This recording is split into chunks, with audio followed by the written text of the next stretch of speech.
자, 경찰관 직무집행법 보겠습니다. 우리 교재는 362페이지인데요. 예. 자,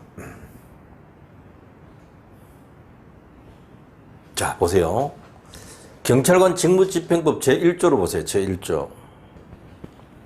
경찰관 직무집행법 제1조. 1조 옆에 뭐라고 했습니까?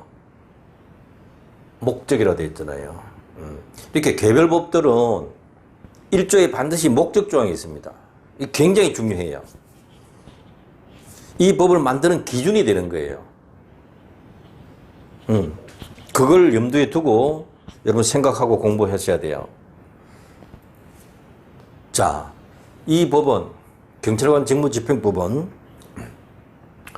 국민의 자유와 권리를 보호하고 국민의 자유와 권리 보호하고요.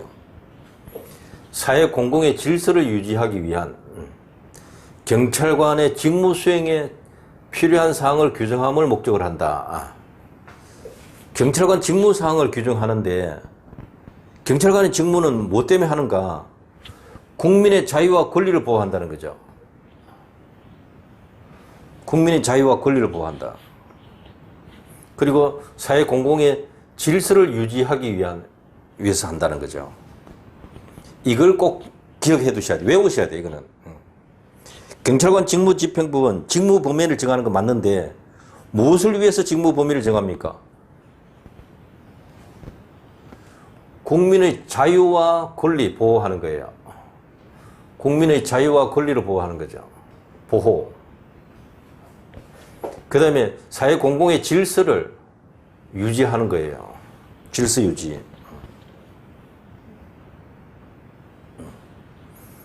국민의 자유와 권리를 보호하고 사회 공공의 질서를 유지하기 위해서 경찰관의 직무 수행에 필요한 사항을 규정하면 목적을 한다. 예.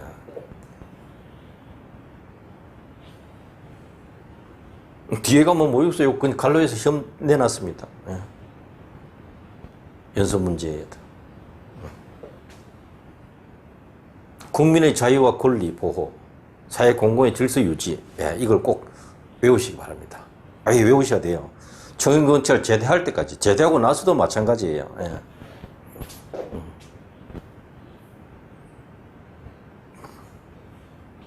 자, 보세요. 똑같아요. 경찰관 직무집행법은 국민의 자유와 권리를 보호하고, 요거야. 국민의 자유와 권리를 보호하고, 사회 공공의 질서를 유지하기 위한 그러한 경찰관 직무 수행에 필요한 사항을 규정한다는 거죠. 경찰이 할 수 있는 일을 정해놓은 거죠.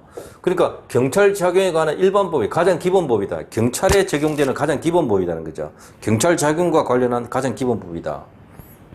물론 이와 다른 특별법 만들 수도 있어요. 그러나 특별법이 없는 한 이 법이 적용된다 이 말입니다. 개별 법에 규정이 있는 경우 이외에는 경찰관은 이 법에 따라 직무 수행해야 된다. 예. 이해되시죠? 여기서는 뭘 기억하시는가 하면 경찰 작용에 관한 일반법이다. 요거를 기억하셔야 돼요. 요거를. 경찰 작용에 관한 일반법이다. 경찰 작용에 관한 일반법이라는 거죠. 좀 경찰은 그럼 어떤 종류가 있는가? 여기 보시면 육상경찰과 해양경찰이 있고요. 요거는 전면적으로 이 법에 따라야 돼요. 제주특별자치도 이렇게 특별한 도를 만들 때 국제자유도시 조성을 위한 특별법 이런 경우에 만들어지는 경찰이 자치경찰 공무원인데 일부는 적용됩니다. 일부. 전면적으로 적용된다면 틀려요. 자, 그 다음 요거는 꼭 알아두셔야죠. 청원경찰은 청원주와 배치된 기관시설 사업장 등의 구역을 관할하는 관할경찰서장 감독을 받습니다. 청원주하고 관할경찰서장의 감독을 받아서 그 경비구역만의 경비를 목적으로 필요한 범위 안에서 이 법을 따른 직무를 수행한다 이렇게 됐어요. 청원경찰법에 있죠. 청원주와 관할경찰서장의 감독을 받으면서 그 경비구역만의 경비를 목적으로 그 지역에 자기가 경비해야 되는 그 경비구역 안에 경비를 목적으로 경찰관 직무를 수행하는 거죠. 그래서 경비 위주다 보니까 범죄 수사하고 교통사고 이런 부분은 우리가 담당하는 게 아니다라는 거죠. 그래서 이 법을 전면적으로 적용받는 경찰은 아니다라는 거죠. 일부만 적용된다 이 말입니다. 그 점 이해하시면 돼요.